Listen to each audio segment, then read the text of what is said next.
வணக்கம். நம்ம தொடர்ந்து பாடம் 36 பாடு 36 லெசன் 36ல வார்த்தைகள் தான் பார்த்துட்டு இருக்கோம். இந்த பாடத்துல இப்போ அடுத்து பார்க்கக்கூடியது தேக்னே. தே தே இக் இக் காட் நே தேக்னே டு சி பார்க்க. இந்த நே நே நேங்கிறது என்னன்னா ஒரு வெர்பு வந்து வார்த்தையா உபயோகிக்காம அந்த வெர்பா படிக்க எழுத சாப்பிட சொல்ல வர போக உட்கார எந்திரிக்க இப்படிலாம் சொல்லணும்னா அந்த வெர்பு கூட நே நே நே சேர்க்கணும். படுனே லிக்னே எழுத சொல்ல போல்னே தூங்க சோனே உட்கார பைட்னே. அப்போ நே நே நேனா அந்த என்ன சொல்லலாம், நம்ம தமிழ்ல சொல்லுவோம் விகுதின்னு சொல்லுவோம். அந்த முழுமை பெறாம படிக்க எழுத அப்படின்னு அதுக்கு பின்னால என்ன வருது போகுது. படிக்க போறான் எழுதா போறான் படிக்க மாட்டுக்கான் எழுத முடியாது. அப்ப அதெல்லாம் பின்னால் ஏதோ வந்தா தான் அந்த வேர்டு முழுமையடையும்.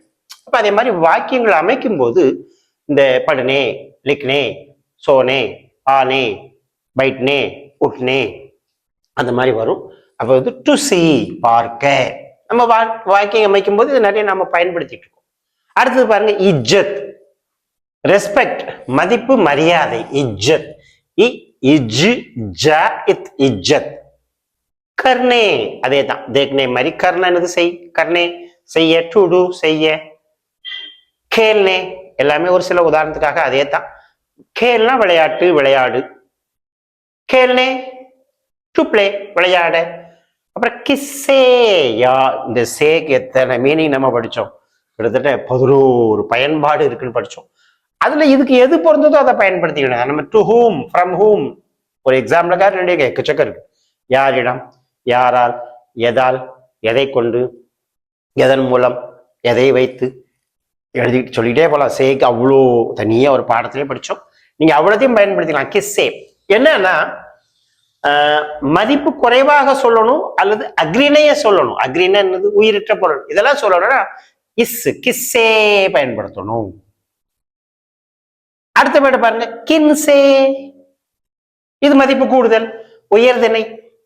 டு ஹூம் ஃப்ரம் ஹூம் அதே சேம் தான். ஆனா இங்க என்ன பாருங்க எவர்களிடம் எவர்களால் எவர்களை கொண்டு. அப்போ இது வந்து மதிப்புக்கு கொடுக்கணும். மதிப்பா சொல்லணும்னா கின்சே யாரிடம் இருந்துங்கிறதுக்கு கிஸ்ஸே சொல்லலாம். எவரிடம் இருந்து அப்ப யாருக்கும் எவருக்கும் வித்தியாசம் இருக்கு. அப்ப அந்த இடத்துல கின்சே சொல்லணும். மதிப்பா சொல்லணும் அப்படின்னா நீங்க கின்சே யாரை கொண்டு இதை எழுத போகிறீர்கள். இந்த யாரை கொண்டுங்கிறதுக்கு கிஸ்ஸே சொல்லலாம். எவரை கொண்டு இதை எழுத போகிறீர்கள் கின்சே. ரெண்டுக்கு வித்தியாசம் கிஸ்ஸே கின்சே. நம்ம ஏற்கனவே படிச்சிடும். கிஸ்னா சிங்குலருக்கும் சொல்லலாம், மதிப்பு குறைவா இருக்கிறதுக்கும் சொல்லலாம், அக்ரிணைக்கும் சொல்லலாம். புளூரல் மதிப்பு இதுக்கெல்லாம் உயர்திணை இதுக்கெல்லாம் சொல்லணும்னா நீங்க கின்சே பயன்படுத்தணும். சேக்கு அவ்வளோ மீனிங் நம்ம படிச்சிருக்கோம். அது எல்லாம் இதுக்கு பொருந்தாது. எதெல்லாம் பொருந்ததோ அதை நீங்க இதுக்கு பயன்படுத்திக்கலாம். அடுத்தது பாருங்க சஹனேகோ. சஹன் நம்ம படிச்சோம். சஹனா சகிப்பு சகிப்புத்தன்மை. பொறுத்துக்கோ கொஞ்சம் சகிச்சுக்கோப்பா பொறுத்துக்கோப்பா தாங்கிக்கோப்பா அது மீனிங். சஹனேகோ டு டாலரேட் சகித்து கொள்ள பொறுத்து கொள்ள தாங்கி கொள்ள. அதுக்கு இந்த கோ தான் பயன்படுத்தணும். சார் கோனா ஐக்கெல்லாம் படிச்சிருக்கீங்க. நான் தான் சொல்லியிருக்கேன் சில இடங்கள்ல மாற்றங்கள் இருக்கு. நீங்க அதை ஞாபகம் வச்சுக்கோங்க. சஹனேகோ அப்படிங்கிறது தான் என்னது டு டாலரேட் சகித்துக்கொள்ள பொறுத்து கொள்ள. தூசரோம் கேலியே இது நம்ம நிறைய படிச்சிட்டோம். கேலியே கேலியன்னு என்னது இக்காக இக்க வேண்டி. கேலியனாலும் கே வாசேனாலும் ஒரே அர்த்தம் தான்.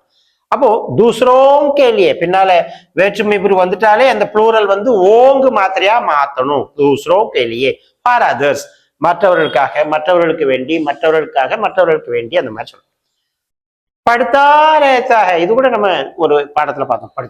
படிச்சுக்கிட்டே இருக்கான்பா படிச்சுக்கிட்டே இருக்கான் தூங்கிக்கிட்டே இருக்கான் எழுதிக்கிட்டே இருக்கான் பேசிக்கிட்டே இருக்கான் அப்படின்னு என்னது படுத்தாரத்தாக. தூங்கிக்கிட்டே இருக்கான் சோத்தாரத்தாக பேசிக்கிட்டே இருக்கான்பா போல்தாரத்தாக.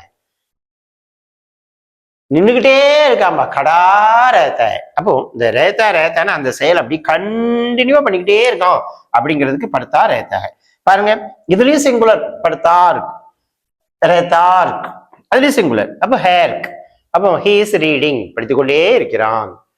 அடுத்தது பாருங்க लिखते रहती है, लिखते रहते हैं எழுதிக்கிட்டே இருக்கிறார்கள், எழுதி கொண்டே இருக்கிறார்கள் அப்படிங்கிறதுக்கு பாருங்க. ப்ளூரல், தேயும் ப்ளூரல், தேயும் ப்ளூரல், ஹே புள்ளி இருக்கு. தே ஆர் ரைட்டிங், எழுதி கொண்டே இருக்கிறார்கள், எழுதி கொண்டே இருக்கிறார்கள். அப்போ ரஹத்தி ஹே சொல்லாம படுத்தி ரஹத்தி ஹே, பெண்பால இருந்தா படிச்சுக்கிட்டே இருக்கிறாள், படுத்தி ரஹத்தி ஹே. அப்போ படுத்தா ரஹத்தா ஹே, படுத்தே ரஹத்தே ஹே, படுத்தி ரஹத்தி ஹேனா படிச்சு கொண்டே இருக்கிறாள் பெண்பாலுக்கு. ஆண்பால் ஒருமைனா ரஹத்தா ஹே, பெண்பால் ஒருமை பன்மை மதிப்பு ரஹத்தி ஹே. வெறுப்புலையும் தீ இருக்கணும், ரஹ ரஹ ரேகையில தாத்தியத்தில தீ இருக்கணும், ஹே இருக்கணும். பெண்பால் ஒருமைனா, பன்மைனா ஹே இருக்கணும், அவ்வளவுதான். ஆக இந்த பாடத்தில்